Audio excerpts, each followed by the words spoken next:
Mainit na balita mga kaboses ng masa, mga ebidensya laban kina President Bongbong Marcos Jr., Tambaloslos, Liza Smags at Rimulya, walang awang ibinulgar mismo ni Senator Amy Marcos.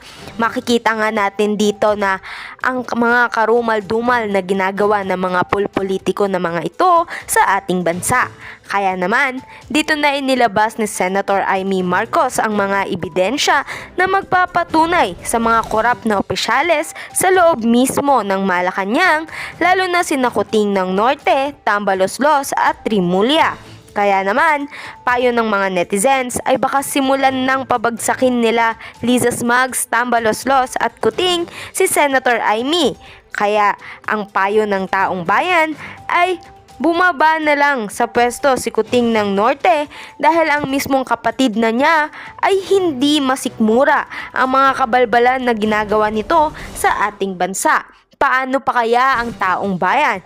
At heto naman, pakinggan natin ang buong detalye. By the way, this is Boses ng Masa at kung bago ka pa lamang sa aking channel ay mag-subscribe ka na!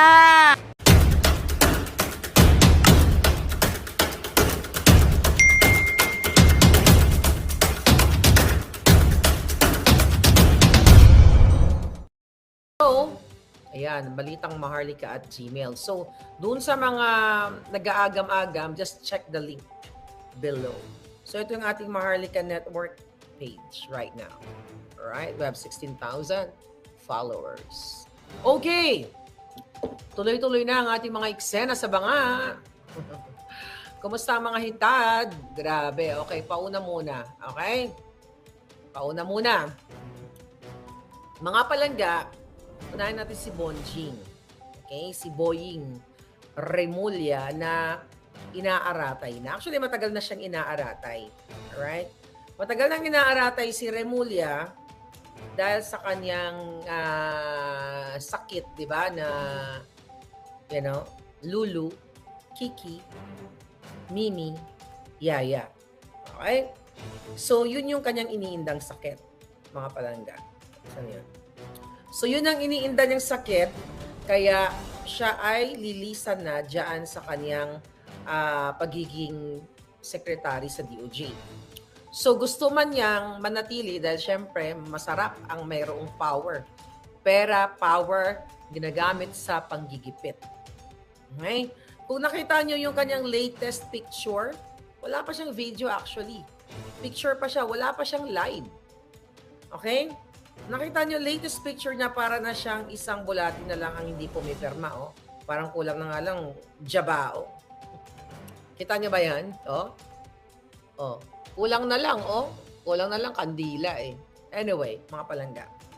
So napag-alaman natin sa ating mga footing jahas, nauna na actually na nilipat itong si Margarita Gutierrez from DILG papunta sa DOJ Undersecretary kasi tao yan ni Abalos, si Margarita Gutierrez. So nauna na dahil ayon sa ating puting ahas, papalitan ni Abalos si Remulla. Okay? So kung kailan, hindi natin alam. Kasi nga gusto nila i-discredit tayo, kaya kumakapit pa si Boying, although kahit hirap na siya sa kanyang Lulu, Kiki, Mimi, Yaya. Alright? So yun yung mga kaeksenahan. Bakit ganyan? Alright. Okay. Tapos, ang mangyayari dyan mga palangga, from DILG, di ba, mapupunta si Abalos sa DOJ. Kasi sila pa rin yan eh. Dahil hawak nila yung mga notorious na mga ayon sa ating puting ahas, ang mga illegalities like sa Pogo, like sa pagtatanim ng mga kaso, di ba? In the past, sila magkakasabwat, di ba? During kay Teves at kay Bantag. So sila yung magkakasabwat, nakikita nyo naman. So sila pa rin, nahawak pa rin nila yung pwesto na yan dahil kailangan hindi maibigay sa, even though kung kunyari man ay maglagay ng isang tao dyan na hindi si Abalos, it's the same thing, magiging asong julul pa rin yan ni Liza Ahas. So, 'di ba, nagkaroon ng balasahan dahil itong si Jonathan Tan na, naging tumpak din ang aking information sa inyo na siyang ipapalit doon kay Paulino sa SBMA. So ngayon itong si Jonathan Tan, nasa DILG na. Kasi in preparation yan, dahil bata yan ni Dark Choco. Dark Choco, okay, Lagdameo, na nakabili ng 1 bilyon na bahay at may chino-chok chenes na ibang mga girlalo. So wala na tayong pakialam kung tutusin sa ibang girlalo na yan. But again, yung pakialam natin, yung mga ninanakaw nilang pera sa bayan. Then, also, Bersamin, will be out very soon. So, dinidelay din nila dahil, syempre, ayaw nilang magkatotoo yung mga sinasabi ni Maharlika dito. 'Di ba? Although yung kay Jonathan Tan, 'di ba, sa SBMA, totoo. Ang dami ng mga expose natin naging totoo. So, style ni Lisa Ahas Araneta Smugs yan, na delay. So, remember the Dodo Mandanas, yung kaalyado ni Pangulong Duterte? Okay, 'di ba? Na sinabi ko sa inyo, gagamitin lang siya ni Ahas.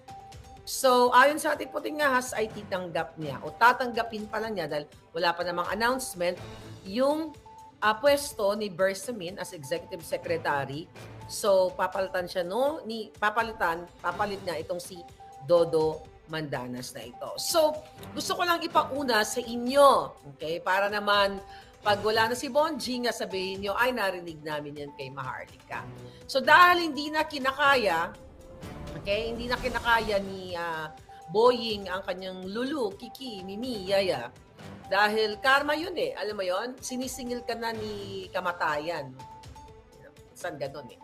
So, hindi niya kinakaya, kaya rarampa na siya at higa-higa na lang siya at hihintay na lang niya ang kanyang pag-uusig sa kanya ng tadhana.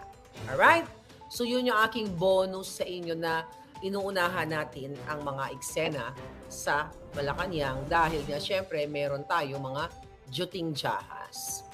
Okay, kahapon ay sinabi ko sa inyo at ipinakita ko actually yung text mismo ni Senator Amy Marcos na tinawag niyang traidor sa konstitusyon, traidor sa bayan at traidor sa pamilya si Marcos Jr. o si Coting.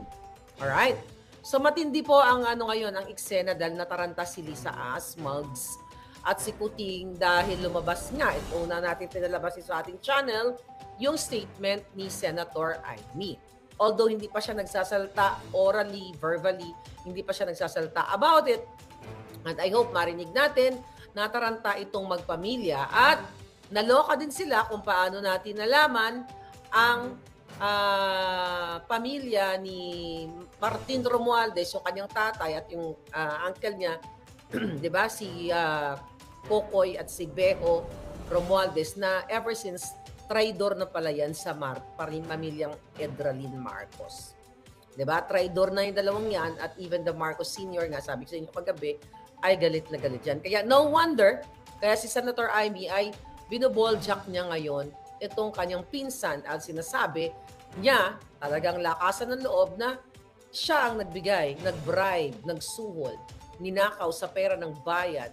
Graft yan, graft and corruption. Kinurap ang 20 million and more than that para ibayad dito sa People's Initiative dahil galigid sa inyong kaalaman, may basbas pala ng Ginayupa na Coting ng Norte at Lisa para manatili sila sa pwesto for additional 2 terms, 'di ba? Which is babasa niyo naman sa text message. At dahil sa pangarap nilang manatili sa power. Dahil hindi na hindi na nakayanan ni Senator Amy yung ganitong ginagawa ng niyang kapatid dahil sabi nga niya for so many years na binabato sa kanila yung tungkol sa kanilang panunungkulan kasi sa kanyang ama. So, ito, mas malala pa daw ang kanyang kapatid. So, tumpak, yung information naman na nakarating sa atin na gugurgurin siya, na pwede talaga siyang gurgurin. So, kung may nagko-comment man dyan, palabas lang nila doon. Anyway, I don't think na boboljakin ni Senator Amy Marcos yung kanyang pinsan at magpapakalat siya ng text message na ganyan kung siya ay gagawa-gawa lang ng kwento or etos-etos lang. Kasi sensitive issue yun eh. And also, ah, sure ba yan mga talks nila? Okay, yes. So ngayon mga palengga, syempre mababasa ito ng mga brusko, okay, ng mga men in uniform na kahit papaano siguro may natitira pang pagmamahal sa bayan. And I hope, eto na yung hudyat na magising mamulat sila. After all, na nagnangak-ngak ako dito, na sabi ko nga, wala naman akong power in terms of political and money, but we have social power here. Diba? We have to unleash our social power, sabi ko nga sa inyo, para mabitbit na natin o malubog na natin sa kumunoy ang mga ginayupak na ito. So napag-alaman natin na talagang inaay, ayon sa ating putingas, si Senator Amy at ginagamitan na siya ngayon ng mga black ops sa utos ni Lisa Smugs at ni Tambaloslos. At kasama sa black ops na tirahin si Amy Marcos kasama ang Presidential Communications. Kasama yung mga dugyot na yan. And also, ang team ni Tambaloslos kasama din si Rocky Calvo. Okay? Kung natatandaan ninyo, binanggit natin yan, may hawak akong ebidensya na yung si Rocky ay kasabwat ng Presidential Communications at iba pang mga dugyots na binabayaran sila sa pera ng bayan para atakihin una ako lang. Ano kasama si Amy Marcos. Ngayon, etong si Rocky Calvo, nandyan na siya ngayon kay Tambaloslos. Wala na siya sa Presidential Communications kasi nag-aaway sila sa pera ng bayan, hindi sila magkasundo sa bayaran. So, si Tambaloslos ngayon ang nagbabayad sa kanya para mabuhay si Rocky Calvo, para makalamon. Okay? Para makalamon ng mga dugyot, kailangan nilang ibenta ang kaluluwa nila kay Martin Romualdez at kay Lisa para makalamon ng butil ng bigas. Okay?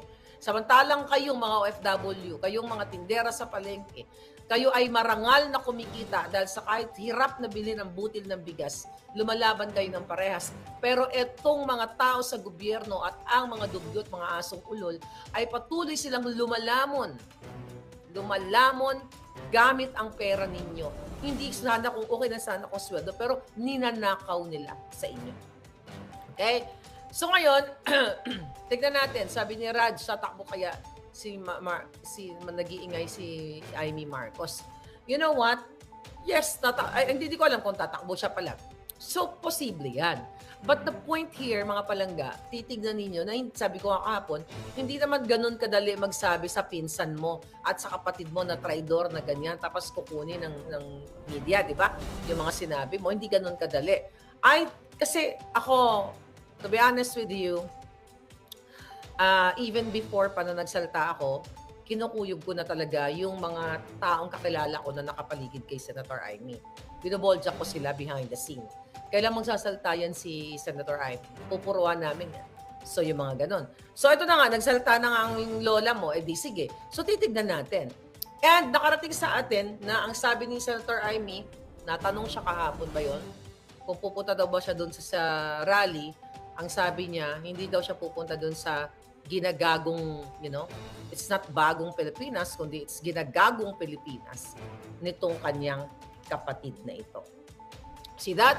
So mga kababayan, ni isa, I don't know, I think politiko nag-ulat, pero hindi nakita nyo ba sa mga mainstream media na inulat nila sa inyo na kaya yung ine-expect ng dapat yan kick-out rally na eh. Yung ginagagong Pilipinas rally or kick-off rally nila, mga kababayan, hindi inuulat ng mainstream media, okay, na pinwersa. Okay? Cyril Siao, thank you.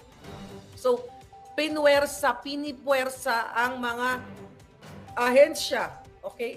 Ang bawat ahensya ng gobyerno. Sabi ko nga, katulad ng una kong inulat sa inyo, PNP, PTV4, okay, dito, tulad dito, I think nabasa ko na sa inyo, the People's Television Network Inc.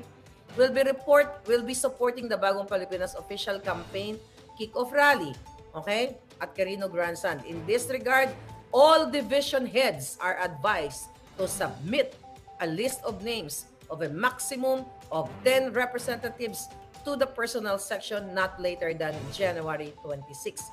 Food and transportation will be provided back and forth to PTNI and anticipation of the traffic jams, buses going to the kick-off rally will leave at 12 noon. Furthermore, for easy identification, all representatives are requested to wear a blue PTV uniform and blue shirt. So nakita nyo to, provided buses, di ba? Sinabi ko na to sa inyo, pagkain at babayaran pa sila. Actually, yung time, yung babayaran sila yung araw na yun, pagpunta doon. So another memo, okay, this is from Office of the Agriculture. Okay, sabi dito, on January 18, attendance to the Bagong Pilipinas Kick-Off Rally. This refers to the conduct of the Bagong Pilipinas Kick-Off Rally, which will be held at the Quirino Grandstand. In view thereof, you are hereby directed to send 100 participants, permanent and corner. Nabasa ko na. But anyway, mga palangga, binalita ba ng ABS to? Binalita ba ng GMA7? Binalita ba ng News 5 ito? Na this is not freely na umattend ka sa kick-off rally, kundi forced. You are forced. If you are from PTV4, from wherever, na ahensya ng gobyerno, ang ibig sabihin nito, pinipuwersa kang pumunta sa rally na iyon. So, pinanood natin yung explanation nitong kung ano daw ba itong rally na ito. Okay? Ang sabi dito ng director ng PCSO na si Chris Villonco, na syempre nakikinabang din, ang kapal ng mukha. Diba? Pinagluloko ang Pilipino, pero bawat hibla, bawat pakulay niya ng buhok, o bawat gupit niyang buhok ay galing sa kaba ng bayan. Ganito po kakapal, kabalahura, kawalang hiya, ang mga kupal na mga jutang ginemes na tao sa PCSO at the rest ng ahensya ng gobyerno na kumakamal ng pera galing sa taong bayan. Ang sabi niya ng Presidential Communications Office, it's going to be a fun day. Yes, for them. Kasi you'll never know, at the back of that kick-off rally ay may pulburong isi-serve kay Kuting sa backstage. Kaya it's gonna be a fun day talaga. Ngayon, mga palangga, ang purpose daw, ayon sa Malacanang, ayon dito sa mga hitad na ito daw ay parang information, para maging informative sa taong bayan and para ma-celebrate ang bagong Pilipinas. Informative. Pwede naman maging informative kayo. Di ba may budget na kayo dun sa PCSO? I think that was 19 million, kung di ako nagkakamali, last year. Na nagkaroon kayo ng, was that meeting sa Manila Hotel? Sa somewhere, 5-star hotel, para i-educate ninyo ang taong bayan. You already spent, may budget ang PCO ng 19 million dyan sa buwaka ng inang information drive na yan. Diba? Sabi nyo nga dyan, para alarma ang Pilipino, para hindi ma-detect ang pagbasa kung fake news ba o hindi. Pero kayo ang promotor, ginagastosan nyo pa ng pera ng bayan to celebrate Bagong Pilipinas. Kayo lang ang nagse-celebrate ng Bagong Pilipinas kasi ginagago nyo ang Pilipinas. Ang mga taong bayan ay hirap na hirap. Pero kayo, nag-enjoy kayo, don't care. Spending millions of money, wala kayong pakialam, pinupersa nyo ang mga empleyado, kitang-kita naman dito sa mga internal memo. So this is not about celebration ng Bagong Pilipinas. Kasi walang Bagong Pilipinas, bulok, okay? Lubog na Pilipinas ang ginagawa dahil sa pakikipagsabwatan nga ni Kuting sa smuggler, dahil sila mismo ang ninegosyo sa smuggling, sila mismo ang nananalo sa loto, sila mismo ang mga nagpapatayo ng bahay. Okay? Instead of build projects from the past administration, ang nangyayari ay build sila. Bawat bahay nila ngayon ay galing sa kaba ng bayan. So this is not a celebration for the Filipino people, Chris Villonco, na bawat panghugas mo sa kipay mo ay galing sa pera ng bayan. Bawat nilalaklak nyo, kung ano man ang nilalaklak nyo, galing sa pera ng bayan. Mga jutang gininan yung lahat. Hindi pa kayo kunin ni kamatayan. Okay. Ngayon, sabi nila pa lang, hindi lang daw ito, hindi lang ang serbisyo, hindi lang ang gobyerno, 'di ba? ang dapat maging part nito, ang magkaroon ng hindi, sabi niya, hindi lang ang gobyerno dapat ang magkaroon ng Pilipinas, ngunit lahat ng Pilipino. What the heck? Anong hindi lang dapat ang gobyerno? Ano yung bagong ano yung bagong Pilipinas sa amin? Sa aming mga mamamayang Pilipino, OFW o mga tao na nandiyan sa Pilipinas, ano ang bagong Pilipinas sa amin? The bagong Pilipinas that we have is the pulboronic Pilipinas, the smuggling Philippines, di ba? Rampant ang mga pulboron, rampant ang kahirapan, rampant ang pagnanakaw ninyo, rampant ang bribery, rampant ang panggigipit. Ito ang bagong Pilipinas sa makabagong panahon na dinulot nyo sa amin, mga hinayupak kayo. Hindi pa kayo kunin sa panas. Okay? Ngayon, mga palangga. So, ang sabi niya, hindi lang ang gobyerno ang magkaroon ng bagong Pilipinas. Buti sinabi ninyo na kayo ay may bagong Pilipinas. Look at the greetings of Lisa Marcos, buwaka ng inang putot mudlo. Okay? Butlog. Kay Melangka Robles. Doon sa sama-sama tayong maging milyonaryo. That's 800,000 views now on TikTok pa lang. So ngayon, by the way, follow niyo ako sa Snapchat. I have Snapchat. Binuhay ko. That was 48 years ago na yung Snapchat ko. Maharlika Network. Okay? Just go there. Hanapin niyo yung alindog ko. Doon ko ipopost yung mga nude pictures ko, ha? Charing. Okay. Ngayon, mga palangga. So, ngayon, itong sinasabi nila na hindi lang, we're talking about the kick-off rally, na ito daw para sa atin. Putangin na nyo lahat, dyan sa gobyerno ni Kuting, magbabayad kayo ng bus, aantalain nyo yung trapiko. Family day yan, Sunday yan, jutang ginemis kayo. Pera ng bayan, sabi ko nga, kung yung pera ng bayan na yan, milyon-milyon, na pondo nyo sa mga tao, di ba? Sa livelihood programs, sa kung ano-ano mga proyekto para makaahon ng Pilipinas. Hindi. Gagamitin nga ito, ulit-ulitin ko sa inyo, pinlano na ito ni Kuting dahil bagsak ang kanyang trust rating, sukang-suka na ang mga Pilipino, lalo na mga OFW, dahil mga supporters niya. Mga supporters sa dati. Ako lang, di ba, una, nagdadakdak tayo dito. Then now, okay, look at sa Japan, sa Hong Kong, all over the world. Yung mga nakakausap ko dati nung kami nagkakape, gising na silang lahat. Dahil nakikita ni Lisa Ahas Aranta Marcos at ni Kuting na bagsak na sila sa taong bayan. Kaya finorce nila forcibly, not freely, to attend that rally, kick-off. Kaya nga dapat kick-out rally na yan eh. Dapat i-kick out nyo na ng bonggang-bongga. Huwag nyo nang pabalikin sa Monday yan, Malacanang. Itodo nyo na.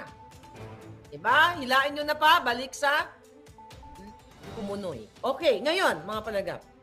So, ginagastos nila at sinasabi nila ng gobyerno ni Kuting na hindi daw nila magagawa ito kung walang participation, okay, ng taong bayan dahil ito daw ay para sa welfare and rights. Tanginan nyo, welfare of the Filipino people. Look at the PCSO. Ang mga tao umaasa na mananalo, pero anong ginawa? Narinig nyo naman yung hearing doon na niluto na. Okay? Welfare ba yan ng tao na imbis ang manalo ay totoo, pero ang nananalo sila-sila? At yan, kinat o in-stop ni Coco Pimentel at ni Rafi Tulfo ang investigation dahil nga ayon sa ating puting ahas, nagkabayaran na ng bilyong piso, more than that, para kay Tulfo. Imagine ninyo, at that second hearing, a few days ago, ano ang sabi? The hearing is not about para may mabilanggo sila o may mahuli sila, kundi para i-improve ang practice din sa PCS. So, jutang ginin na itong dalawang si Tulfo at saka si Kiko Pimentel. Okay? I-improve, nakita ng harap-harapan, ang ingay-ingay ng mga buwaka ng GNMS na, edited yung picture at inamin namin mismo ni Robles at sabi niya, ni Tulfo, iimbistagahan niya lahat ng power niya, forensic, etabush, gagawin niya. Ano nangyari? nagbago ang lahat. So tama talaga ang ating puting as na nagkaroon ng backdoor negotiation at pinatigil na sila ni Lisa Smugs at ni Mel Robles. Kaya ang buwaka ng ina kayo, Tulfo at Pimentel, kayo'y mga taksil, traidor sa bayan. Nakita nyo nang ninanakaw ni Luray-Luray na ang kaba ng bayan, ang PCSO na supposedly para sa mga may sakit, para sa nangangailangan, but you don't care. Ang sabi nyo, para ma-improve ang practice, paimbestigahan, diba? Eh di naggaguhan lang, ginagago nyo lang ang Pilipinas, ginagago nyo lang yung Pilipino. Harap-harapan na, pwede na kayong makipagtulungan sa Pilipino para kasuhan yan. Well, magkakasabot kasi putangin na nila di ba? Ombudsman, pasuhan ng graft and corruption, i-drug si Ahas, pag dinrug si Lisa dyan, si Lisa lahat ang pinuno ng pangbubudol, pati sa kay Amy, di ba? Si Lisa lahat ang pinuno ng pambubudol, yung buwaka ng inang babaeng yan, na yung mukha niya, mga palangga, mukhang luray-luray na. Kahit sabi ko, kahit paliguan niya yung pera niya, ay ipaligo niya yung pera ng bayan, mukha pa rin siyang sabog na palaka. Okay? Yan, nakita niyo naman, wala lang ang wala siya ngayon wala ngayon. Pero actually, nandiyan siya. Asan siya? Wag na daw. Okay, ngayon. So sinasabi nila, you go back dito sa kick-off rally na to, welfare and the rights of the Filipino people. Rights? You talk about rights? Yung rights si General Macanas to express, para magsalita. Anong ginawa ni Lisa Ahas Aranta Marcos? Inutusan ng aso niyang si Ana Corda, Chief PNP, para kasuhan si General Macanas na dating militar at general nga, nagserbisyo sa bayan. Saan ang constitutional rights ni General Macanas to express, di ba? His feelings, yung kanyang malayang pananalita, malayang pamamahayag. At ngayon ay inyong kasuhan at sindakin. You talk about the welfare and rights of the Filipino people. Bullshit kayong lahat, mga putang dinimis ninyo. Tapos doon daw pag-uusapan at doon ay para what? Ng mga tao para daw magkaroon ng dissenting trabaho. Yes! Dissenting trabaho. Yeah, maraming dissenting trabaho sa Pilipinas. Katulad ninyo, di ba? Smuggling, dissenting trabaho. Kasabwat si Puting at si Lisa. Dahil hanggang ngayon, si Michael Ma ay wala pa rin. Ano pa nga ma-expect mo? Ginawa nga, in-appoint pa nga ng special envoy to China. Yan ang dissenting trabaho ninyo, mga hinayupa kayo. Kaya ngayon, dyan sa Pilipinas, kapag totoong malinis ang inyong intensyon sa bayan mo, hindi ka magwawagi. Kasi dapat ang intensyon mo, yung business mo is smuggling, sindikato, pulboronic, pagnanakaw. Kasi pag yan ang negosyo mo, absuelto ka.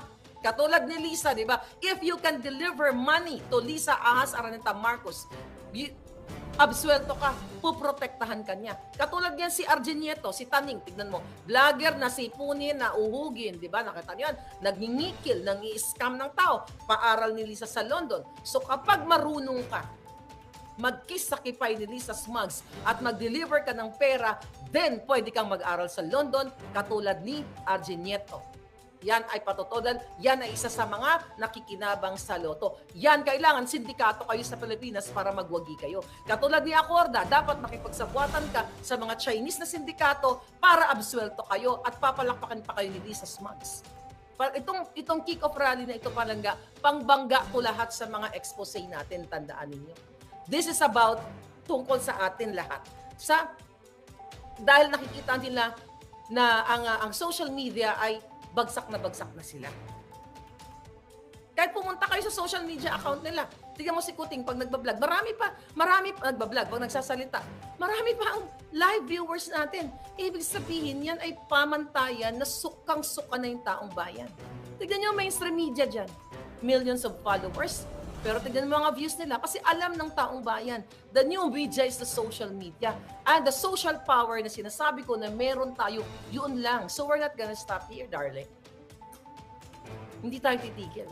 Kahit napatungan pa nila 10 million, 20 million ang ulo ko. Kasi gusto nila akong gurgurin And I hope ito si Senator Amy, di ba? Dahil nga